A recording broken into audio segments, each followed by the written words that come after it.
On behalf of Community Heart and Soul, I would like to welcome you to the second workshop in our Getting Started series. We will be discussing the 4 elements of readiness for Community Heart and Soul. My name is Alexis Halbert, and I'm a Senior Associate at Community Heart and Soul, and I am coming to you out of my home office in Denver, Colorado. My name is Eric Estrada. I'm a Community Manager with the Community Foundation of South Jersey, coming out of my home office in Westville, New Jersey, Gloucester County. Great, and we also have Community Heart and Soul staff. We've got Caitlin Davison in Maine, who is on our chat today, and we also have Joan Wagner in Vermont, who's hosting us on the Adobe Connect platform. Okay, so we have some people who were here last week and are interested in learning a little bit more about the tools, learning about how really to connect people during this time of COVID.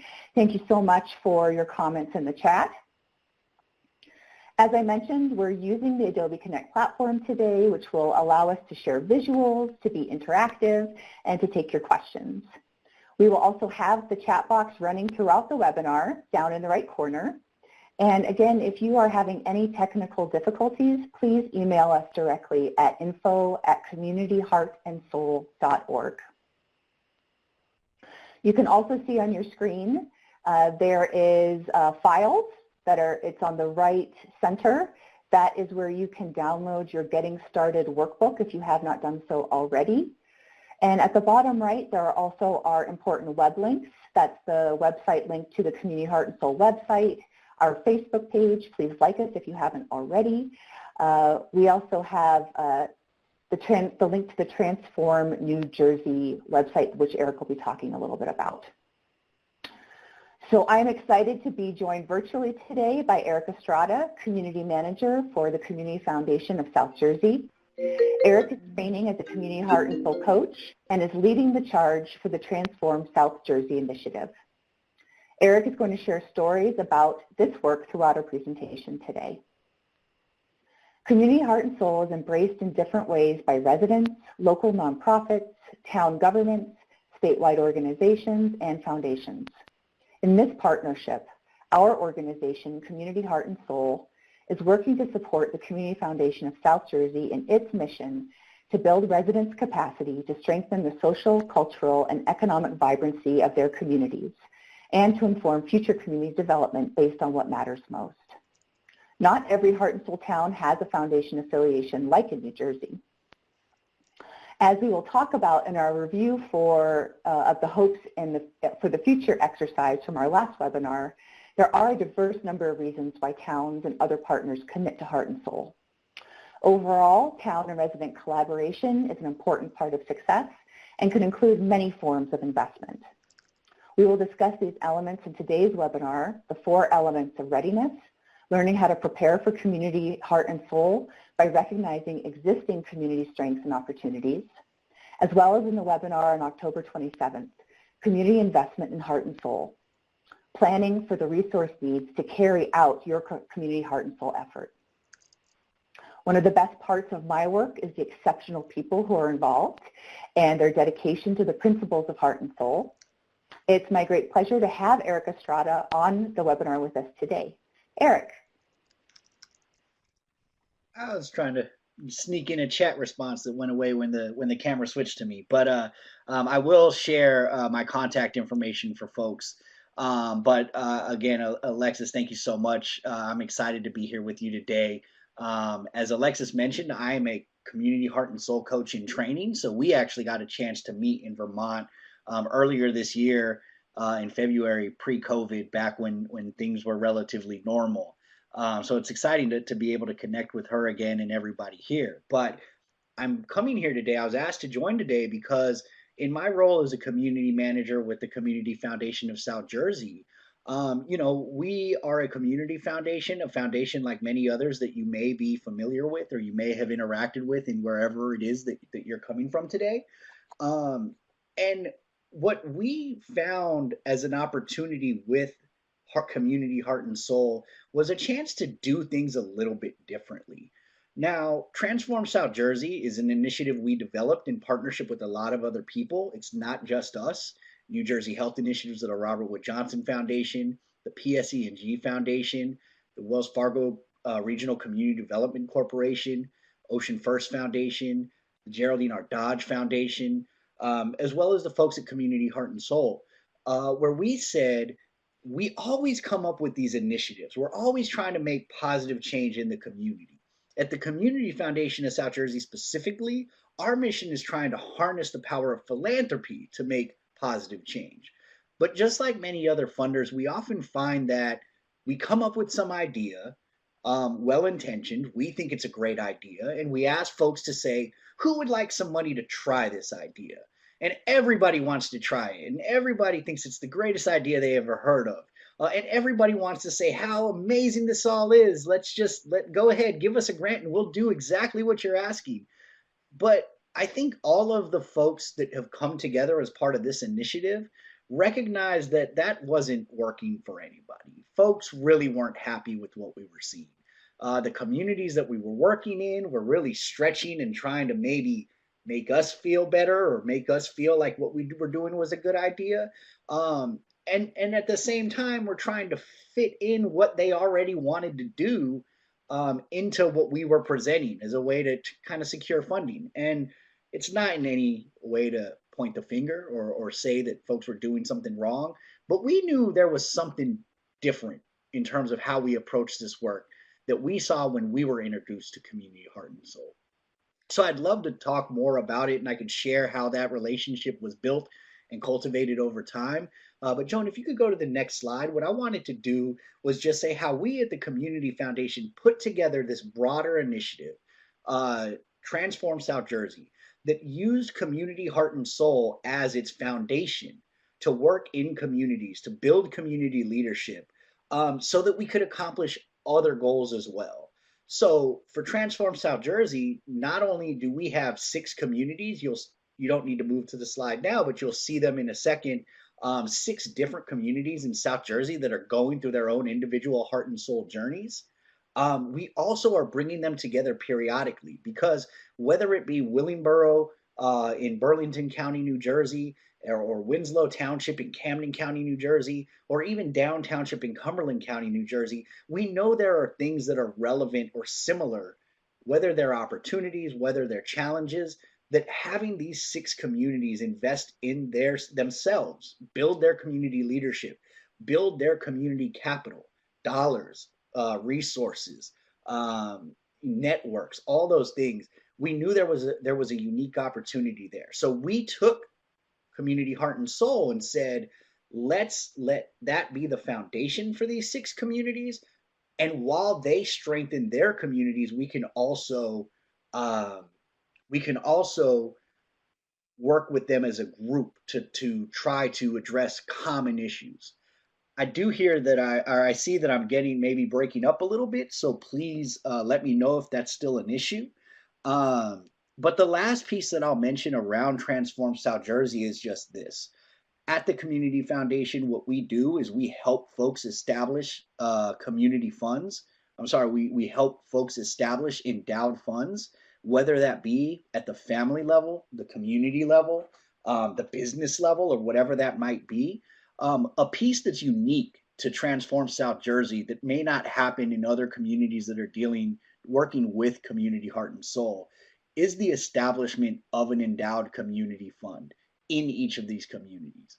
At the end of this process, all of the communities will have a chance to establish their own fund that will be locally controlled, that they'll get to determine where they make grants to out of a fund that they control, that they have local access and control over. And that's something that, for me, having worked in philanthropy for a while, has always excited me and what drew me to the position. But for the folks from New Jersey, or for the folks familiar with New Jersey, we did just want to quickly share, these are the 6 communities we're working in right now. They are just getting started in their heart and soul journey. We selected them after a year-long process that I'll talk more about later in terms of how we determined these communities were ready. And I would just encourage folks to, if you want to learn more, please check out our website, transformsouthjersey.org. to hear about what each of the communities are up to and how they're engaging in this process. So I'll pass it back to Alexis now. Great, thank you, Eric. Yes, as we go through the various exercises, Eric will be coming back on to share his insights and stories on how South Jersey towns have engaged with the readiness work that we're going to be looking at today. So let's do a brief recap of last week's webinar for everyone who's new and as a review for folks who were able to join us on sort of the core information on Community Heart and Soul. So as you heard last week, Community Heart and Soul is purpose-built specifically for towns and small cities. The approach is not cookie cutter. Community Heart and Soul is designed with the unique character of each community and the people who live there in mind. The work is face-to-face. We start with connections. Community engagement in its many forms gets people out meeting one another. As a result, relationships are built, new leaders emerge, and volunteerism grows. Community Heart and Soul is data-driven. All of our community engagement, from story gathering to comments on sticky notes, generates data that is analyzed through our purpose-built system. That data provides a clear picture of what residents value most about their town.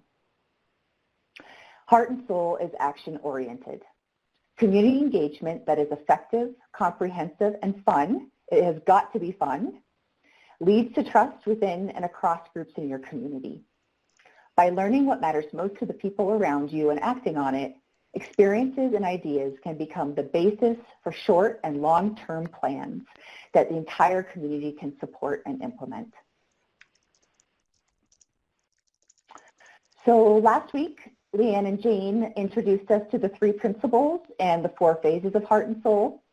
The principles of involving everyone, focusing on what matters most, and playing the long game, guide tactics and decision-making throughout Heart and Soul, while the 4 phases help direct your work for a successful process and outcomes. The Getting Started work, which is the focus of this webinar series, is what prepares and launches you and your town into Community Heart and Soul. We also heard many stories last week about the key outcomes for Heart and Soul towns, including the emergence of new leaders, trust being built, and history and culture being honored. Leanne told us the story of the towns of Carlisle and Mount Holly Springs and the uncovering of the AME Church and African American Civil War era graveyard. Through Heart and Soul and storytelling, students from around the state, volunteers from the community, and even town maintenance crews have rallied around the preservation of the church and the graveyard, which were along the path of the Underground Railroad. As Leanne shared, the church was a community asset hiding in plain sight, and it is now a great source of pride and a symbol of the community's appreciation for its heritage and history. The Pennsylvania Historic and Museum Commission declared it one of the 5 top endangered assets in the state, and it is being nominated for the National Register of Historic Places. Jane told us stories from Bucksport, Maine, and how the ideas for action that arose from public engagement on what mattered most. New volunteers and leaders took on the action items, which ranged from downtown beautification through the adoption of a barrel program and cleanup days with hundreds of volunteers, to new businesses coming to town, encouraged by the enthusiasm, pride, and newfound connections within the community. If you would like to hear more stories about Heart and Soul in small towns and cities across the country, we invite you to visit our website, communityheartandsoul.org. You can also see the growth of Community Heart and Soul across the United States in our map. Leanne and Jane also talked about how communities are adapting engagement during COVID-19 and using Heart and Soul to stay connected. Eric, would you please share some examples of what's been happening in the communities that you work with in New Jersey? No, absolutely. We're excited to join the almost 100 other communities that are going through this process around the country. But I think 2 examples that I'll quickly share around Community Heart and Soul and how we've seen them impact our communities. I did mention before we started around COVID-19, the town of Hamilton, New Jersey in Atlantic County, which is just in between Philadelphia and Atlantic City. What we saw there was just a recognition from the community that in trying to mobilize their community to demonstrate that they were ready or willing to participate in this heart and soul journey, um, in the fall or winter of 2019, what they found was they were creating systems and building an infrastructure that allowed their community to respond to COVID-19.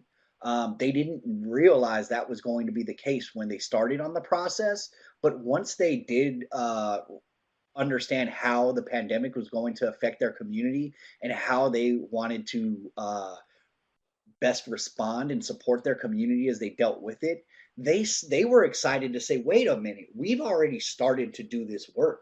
We already know how to get the word out there, how to mobilize folks, and that's something they did right away. But I do just quickly also want to share that it wasn't unique to COVID. I think one of the things that we've experienced in South Jersey is that a disruption like COVID is a big deal. We've never seen anything like this before.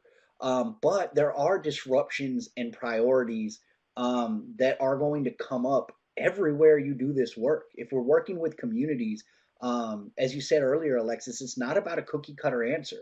And so at the same time, while we've seen communities respond and react to increase in protests and uprisings around the police murder of unarmed Black men and women, we've seen communities that we're working with say, hey, Heart and Soul Woodbury, New Jersey, and Gloucester County, we need your help. How do we make sure the community knows that we're listening? How do we make sure the community feels like they're heard? We, as the town council and the mayor, we're struggling with that. But we know that's the work you're doing as part of Heart and Soul. And how can we tap into that? So, in both cases, we've seen our communities, even just through getting ready for Heart and Soul, build skills and the ability to respond to things that nobody necessarily thought they would have to maybe 6 months ago even. Thank you, Eric. Absolutely. The reasons why communities do Heart and Soul are diverse, and the thing that underlies all of it is that connection. Is what happens when people start talking to each other, hearing each other's stories, listening to one another. It is an untapped power that really is the foundation of the action and the vision for the future of a lot of small cities and towns.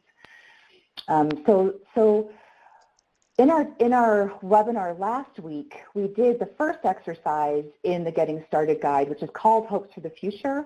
And this is a way to identify what really is top of mind for a community and why it is Heart and Soul might be good for them to work with.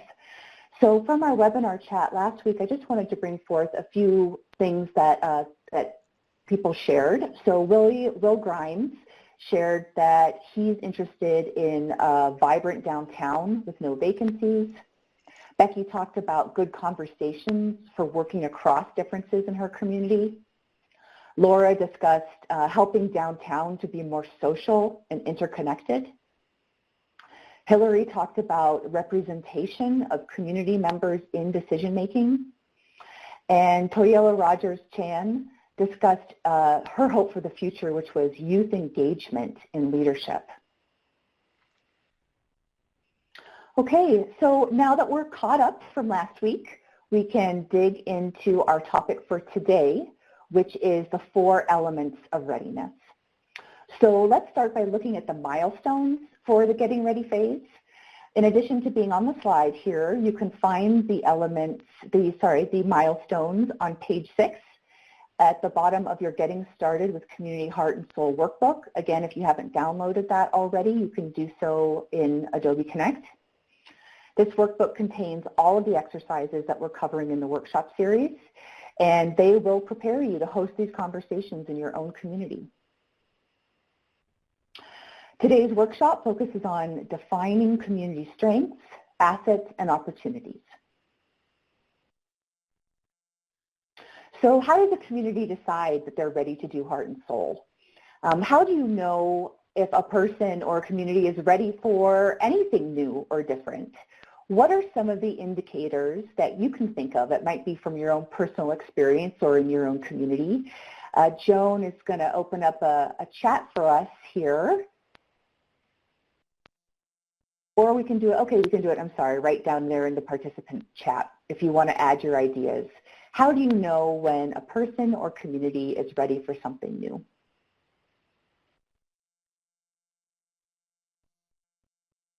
Right, Tom says sometimes it takes a crisis. Absolutely.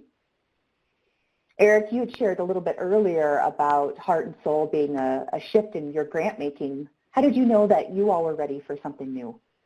Like I said earlier, I think, what we found was we were kind of tired of getting the same old results, or similar results in the work that we were doing. So for us, we started to see the same things happening over and over again, the same people showing up over and over again.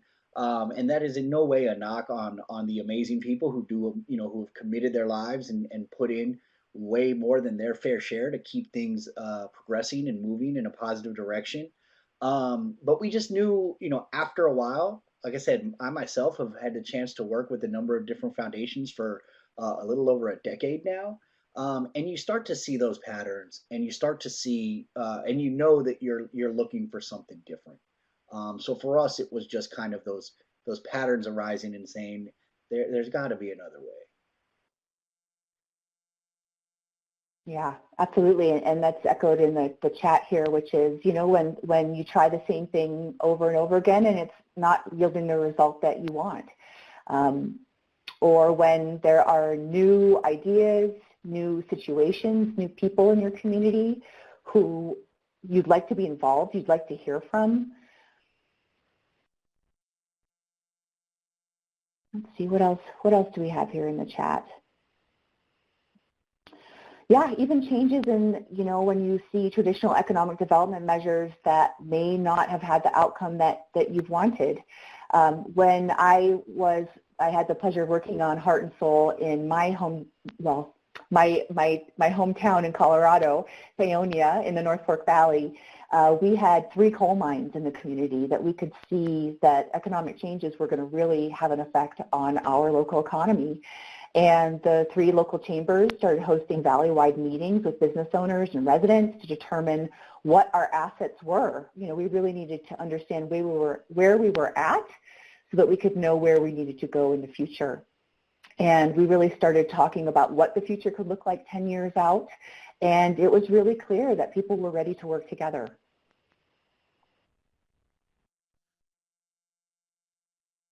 When the desire to change outweighs the residents' current level of comfort with the state and their community.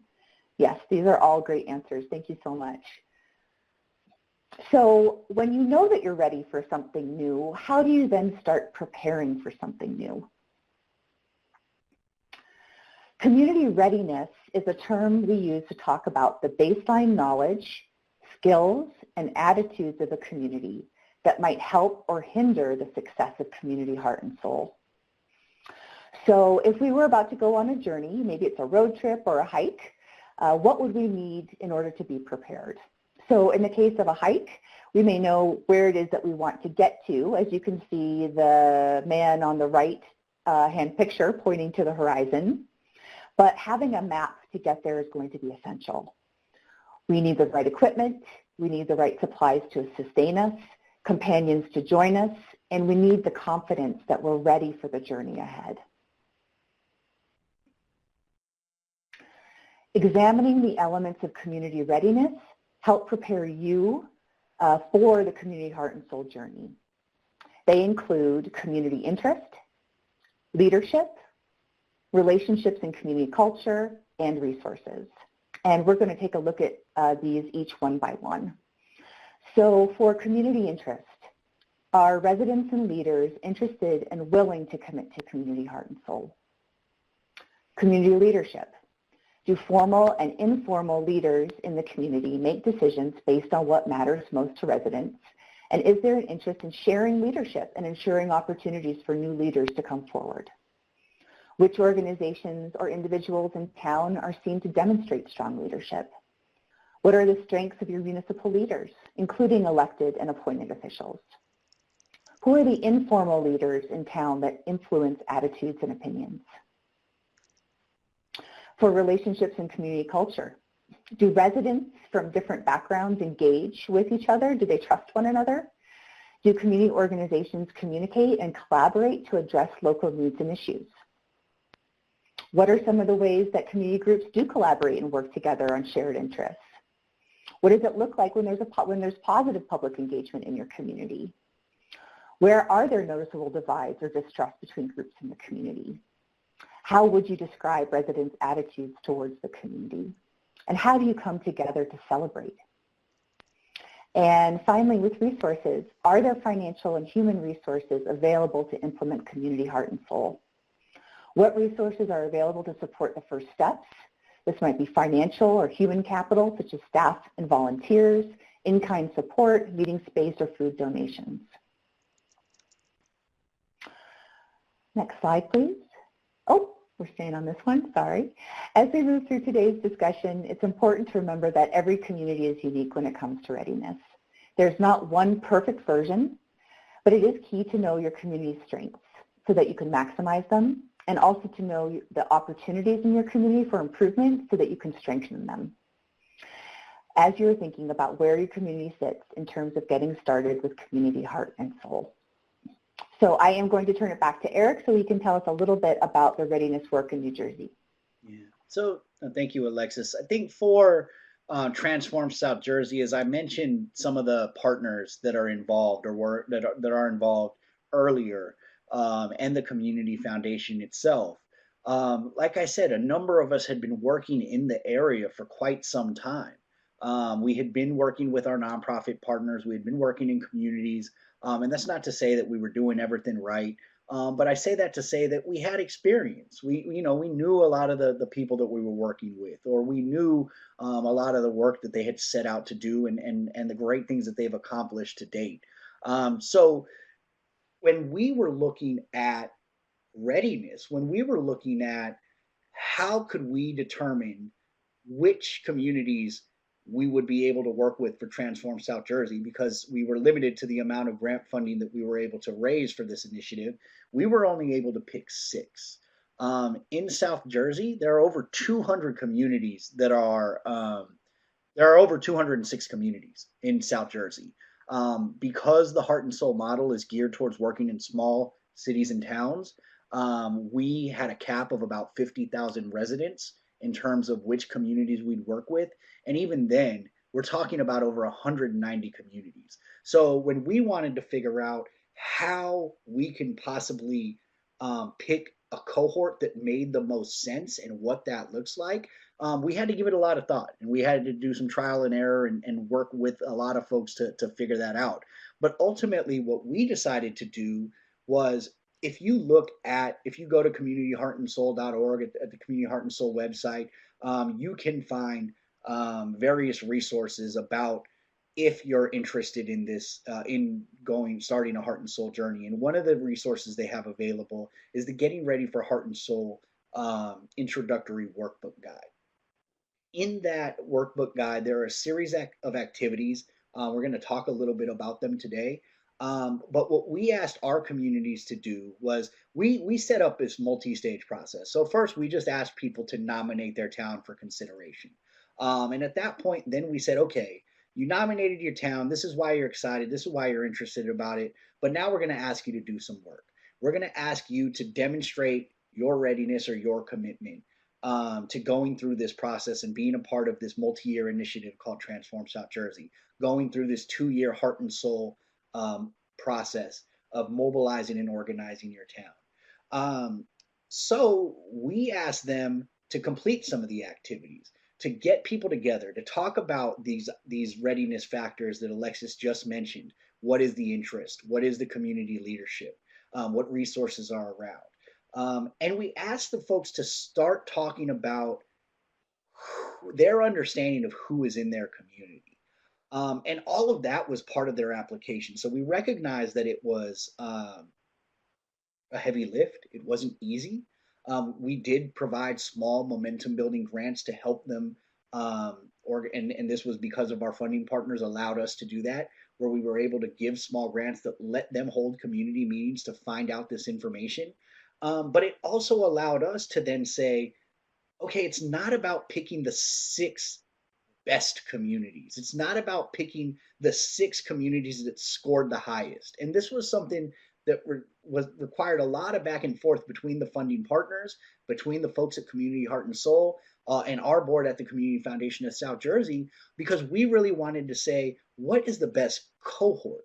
If we're going to pick 6 communities, how do we best reflect the diversity that exists in South Jersey, where there are rural and urban towns, where there are large and small cities, where there, for folks that might not be from New Jersey, this was something that was even news to me, or took some time for me to figure out. But you have the Delaware River on the west side of the state, and then the Jersey Shore on the right side of the state. So both sides of the state are surrounded by water, but those are very different cultures and communities. So much so that folks don't understand how big a part of kind of this shore culture fits into folks' lives, even if they don't live in New Jersey, even if they live nearby, where that's a part of their, what the summer means to them. But one of the challenges I think we ran in putting this application process that asked folks uh, to share what they were learning was this desire for the communities to put their best foot forward. And that's understandable. We get that. But one of the things we really had to push folks to do was to be vulnerable, to be transparent, and to talk about the challenges that they were facing as they were starting to do this work. We were very adamant that we were looking folks who were trying to start. So you shouldn't be finished. You shouldn't go through these activities and everything is perfect. What I told folks time and time again was, if everything's perfect, then you don't need our support. You don't need our help. But that's not to say we're just looking for folks that are struggling, folks that are hurting, or communities that have challenges. We really wanted to say, you tell us your understanding of your community. You tell us what you're interested in, what ideas you're wrestling with, and what could moving forward look like. To us, that's how we picked the best cohort, the best communities. It wasn't just simply the 5 or 6 communities that scored the highest on any type of proposal. And I think that was different. That was different for us as funders. That was different for the communities that were applying. That's not the normal grant process. And I think that's something that folks who get engaged with Heart and Soul will see time and time again. This isn't your typical grant project. But I will say, as I'm just to close out around this, as we asked the communities to talk about what they were understanding, was they had to do this to apply for Transform South Jersey.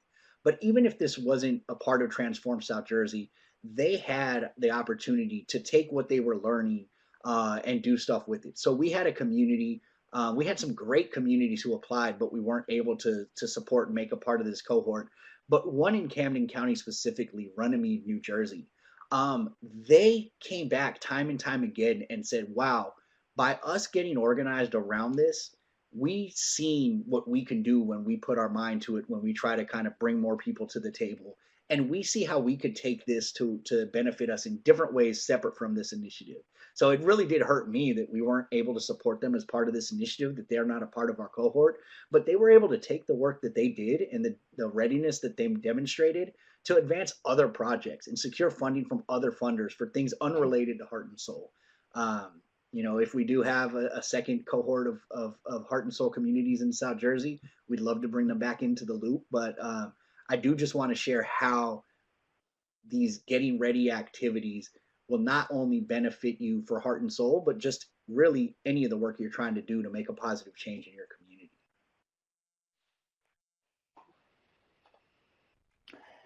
Thank you, Eric, for both, getting real with the communities on the ground as they talk about what's really happening for them, and also making this readiness work real for us, so we can understand what it really looks like on the ground.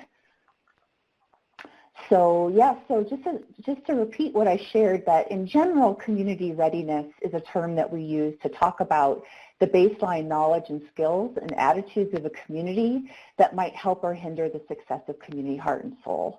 And so, as you can see in the slide, we've got the cover of the workbook and the readiness inventory. So readiness is one of 4 different exercises that are part of this Heart and Soul Getting Started workbook, excuse me. So the first is the Hopes for the Future exercise that we went through last week. The second is the Readiness Inventory to look at sort of, as I said, these baseline knowledge, skills, and attitudes that might help or hinder your success. The third, which will be discussed next week, is who lives and works and plays in your community. So this is the beginning of the community network analysis exercise that underpins Heart and Soul. The following week, we'll talk about spreading the word. How do you really talk about Heart and Soul and community development? And the final one will be the opportunity to really dig more deeply into the resources that are needed to do this work.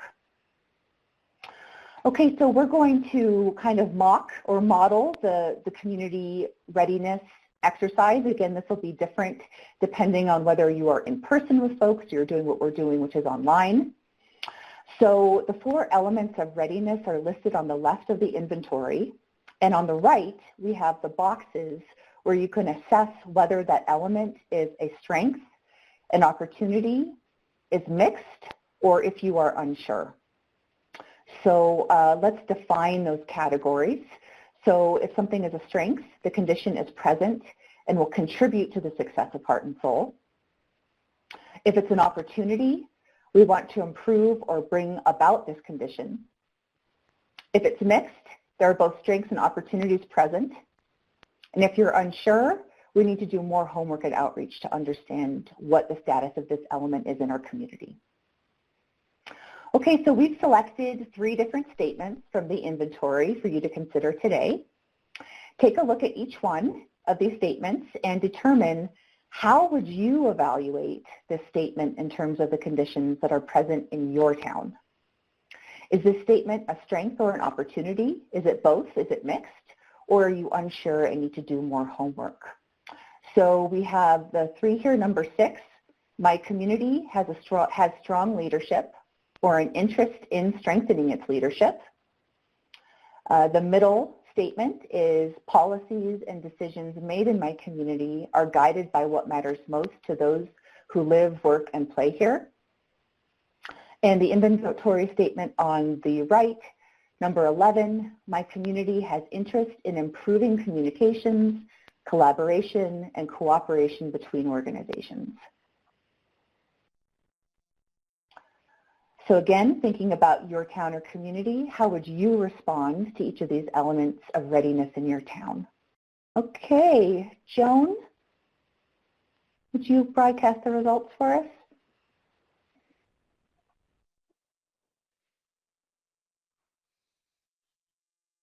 Okay, so with inventory statement number 6, my community has strong leadership or interest in strengthening its leadership.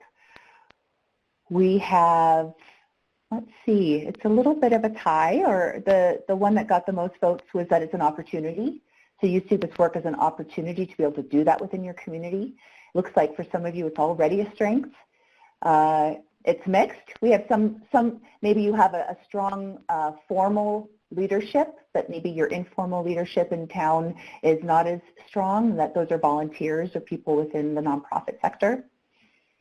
Great, and even some folks who want to take some more time to figure that out. Okay, for our middle question, policies and decisions made in my community are guided by what matters most to those who live, work, and play.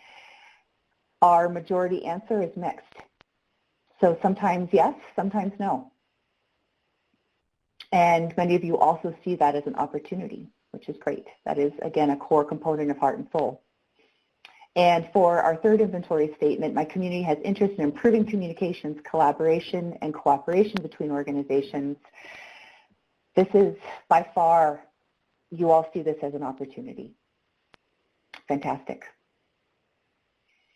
So here in our workshop, we're answering this question based on your own town, so it makes sense that we're seeing different responses. But when you gather a group of people together in your town to talk, you may actually find the same thing happens, or you may find that there's more of a consensus.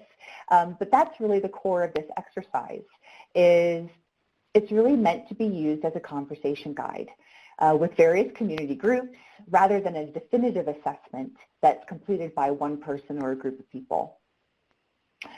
The inventory prompts communities to talk about their current conditions, and it offers people the opportunity to give their individual perspectives about what they personally see and experience in their community. It uncovers that there might be different perspectives to take into an account and to address. For example, one person's experience with local leadership might be very positive, while another person may feel that leadership is not welcoming or responsive. Overall, community members can use their individual responses to the inventory statements to determine is the condition a motivation itself for doing heart and soul? Will the condition be a benefit to get things moving in a positive direction? Or is the condition something that really needs to be addressed as part of your getting started work in order for your program to be successful? The inventory might also reveal that more information is needed before anyone can accurately evaluate whether a particular condition is their strength or an opportunity. Okay, so when you're doing this exercise, there is a second part after people have gone through and done the inventory, and let's try that now. So we're going to take a poll of the 3 statements that you just thought about for your own town. Which do you think would most impact your heart and soul effort? Which statement would most impact the heart and soul effort in your community? Again, we have number 6 at the top. My community has strong leadership or an interest in strengthening leadership. Number 8, policies and decisions made in my community are guided by what matters most to those who live, work, and play here. And number 11, my community has interest in improving communication, collaboration, and cooperation between organizations. Okay, any last votes? Joan, broadcasting the results, thank you. So it looks like number 8 and number 11 were close, but we're going to go with number 11 for our exercise today. That was 45% of you chose this one. My community has an interest in improving communication, collaboration, and cooperation between organizations. Okay, so imagine that you are in a discussion with your community, as I described previously. We're going to take a minute to just kind of have a little bit of an online discussion. Again, you could be doing this in person with a small group, of course with social distancing. You could be doing this over Zoom. There's lots of different ways that this exercise can unfold. So on the chat box on the left, what examples from your community influence the selection of this statement? How does this condition currently affect activities, initiatives, and programs in your community? And in the chat box on the right, if you could add, how might your heart and soul effort benefit from this condition? Or what might you need to address in your town if you decided to move forward with heart and soul?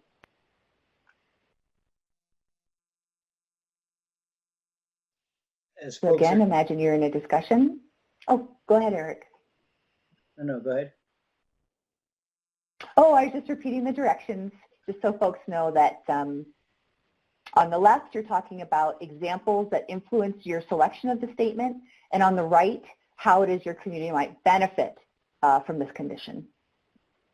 Now, I was just going to add that when we asked the South Jersey communities to complete some of these readiness activities, what they ended up doing was primarily hold community events where they asked folks to fill out the surveys individually by themselves, and then they held a community discussion to answer some of these questions, to really talk about why it is that they chose what they chose and how even prioritizing these areas might benefit their work moving forward.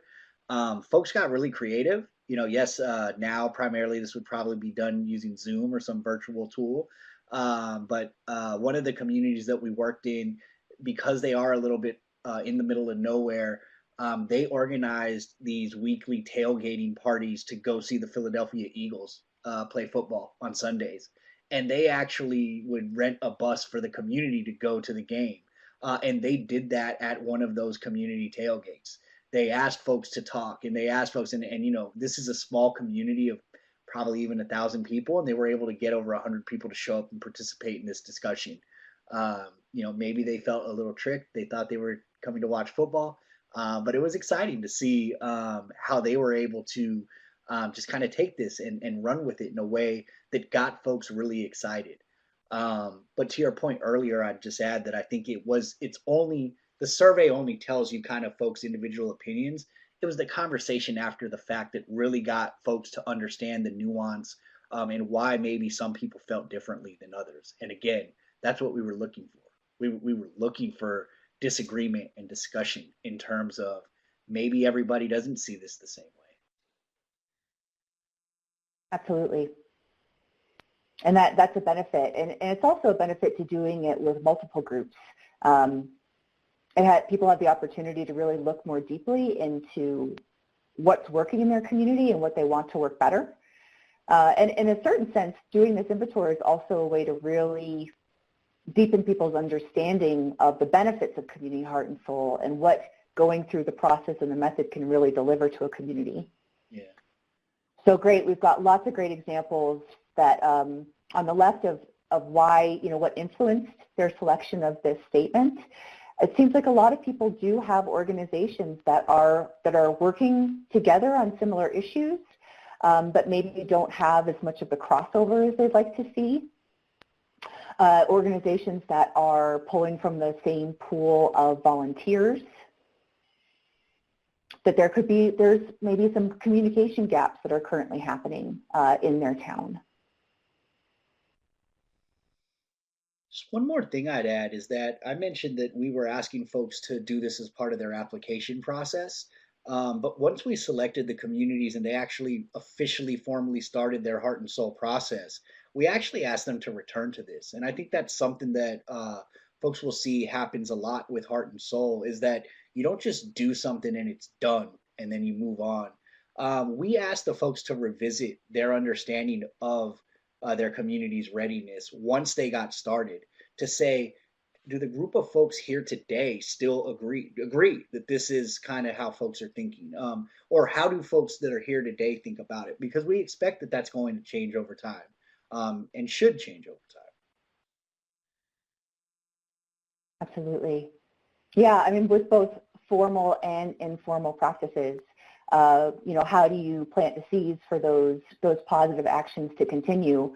So, we've got an example where several organizations in the community already do things like memorandum of understanding around how it is they're going to work together. And then in the chat on the right, it seems like there are a lot of comments about how organizations or communities can actually have more formal processes where town governments or organizations are collaborating with each other. How is there more intention around that journey towards collaboration?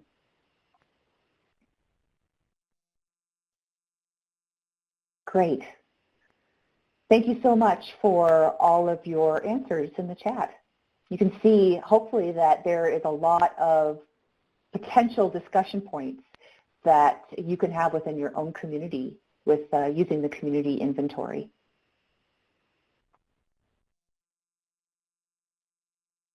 Okay, Joan, could you go back to the PowerPoint? Thank you.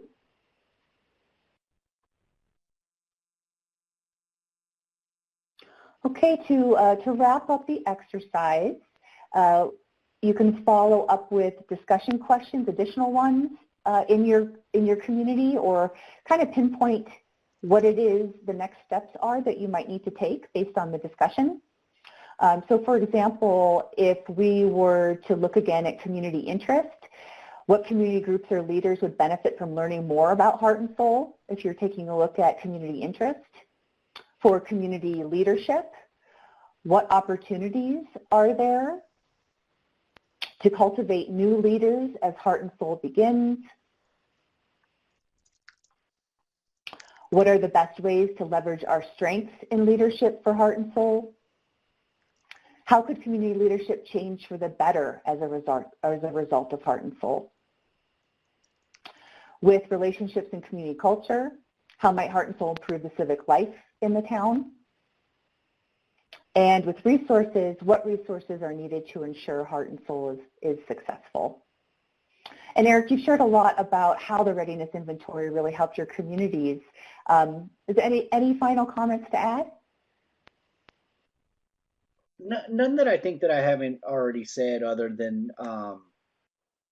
what I just echoing what I mentioned about Runnymede and some of the other communities, that this process of organizing the community to respond to this RFP, which is unique. It's not how Heart and Soul always happens. It's not how even we do the work that we do always. Um, we were so excited that the communities themselves saw this as beneficial, even if they weren't getting a grant necessarily. Absolutely, thank you. Okay, well, we are getting close to the end of the hour. We want to open it up for questions. So based on what we've done together today, what questions are top of mind for you? You can see, in addition to the chat on the left, we also have a question and answer pod. You're welcome to put your questions and answers in there.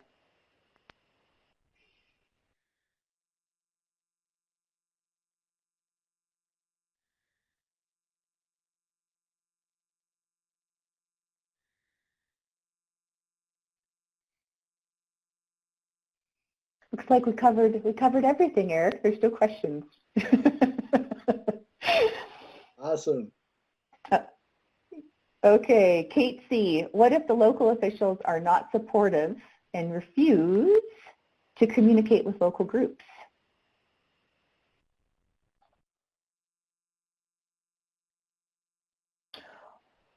I would say that continuing to invite local officials is a really great way to get involvement. There can be multiple ways that you show up at town events in order to help get the discussion around community heart and soul on the agenda. That can include communicating with different people doing some of the readiness work. You know, it's always great in a small town. I would say that one of the most powerful communication channels is word of mouth. So if local officials are hearing about some of your efforts to get these conversations started, and they start hearing it from a bunch of different people, that could be a positive way. So I know one of the questions that came in directed towards me was just why we, as the Community Foundation of South Jersey, chose Community Heart and Soul versus other community organizing models or practices. Um, you know, one thing that I'll be very transparent in saying is that I think what we found was that each of our funding partners were motivated by different things, and for whatever reason, um, there was something about Heart and Soul that really resonated with all of them in ways um, other models had not before. So some of the partners we worked with had been doing a lot of community organizing activities, again, for decades, and for a long time in New Jersey and around the country. And there was something that was seen as unique here. And again, I think everybody may say something a little different, but from my perspective, and what I think folks really gravitated towards, was this notion that what drove Heart and Soul's work was what mattered most to residents, specifically. Now there are other, you know, bottom up grassroots organizing models, but I think what also was unique, this wasn't an outsider coming in to try to determine what that was for the community.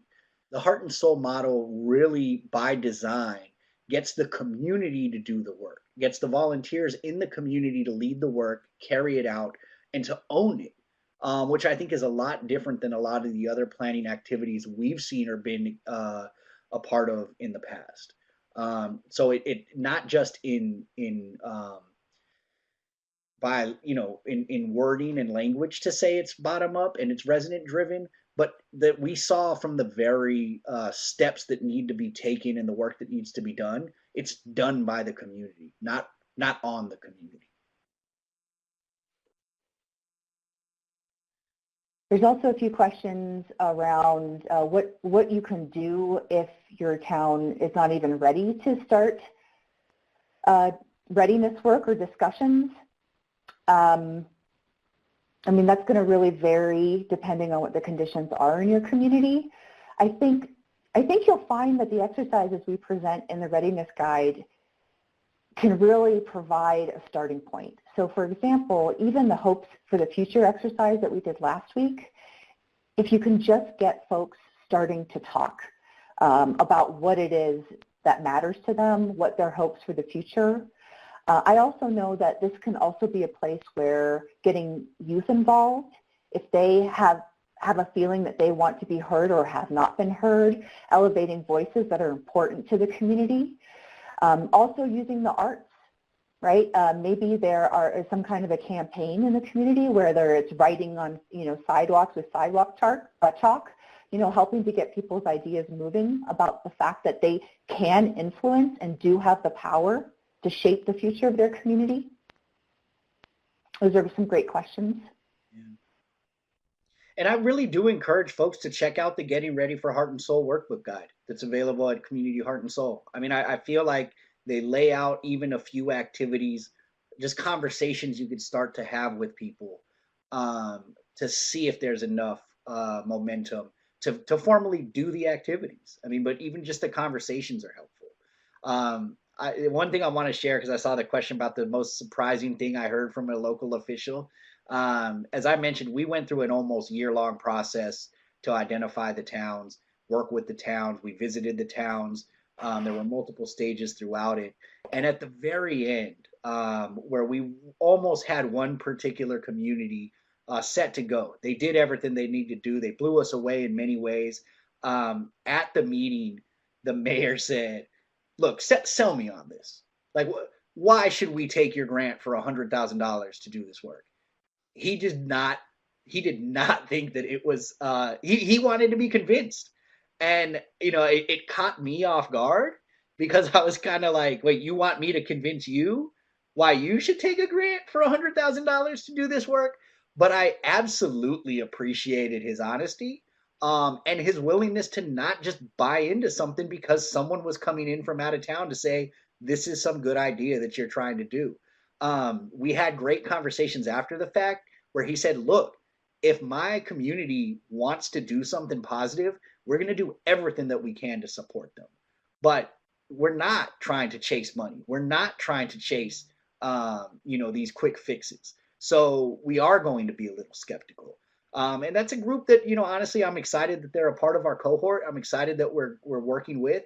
But I will say, as a funder, I think I was caught off guard by how skeptical this community was to even, receive the support that they went through the process and applied for. We've had some bold folks as a part of this journey. And thank you for sharing that, Eric, because one-on-one conversations are also a really great way to get started. Just getting a pulse, a feel for how things are going, what people are feeling, how they might want to be engaged. And one thing to think about, Heart and Soul is it's not here to be a panacea or a cure-all for community issues or problems or conflict. So if you're looking at that readiness inventory and there are some pretty strong challenges or issues that you need to look at, those should be addressed before you start engaging in a larger project like Community Heart and Soul. And there's a question about the timeline. So Heart and Soul takes approximately 18 months to 2 years to go through all 4 phases. That does not include the getting started work. Again, this is going to be something that is important to your community in terms of the timeline. It may take you 6 months. It may take you 3 months.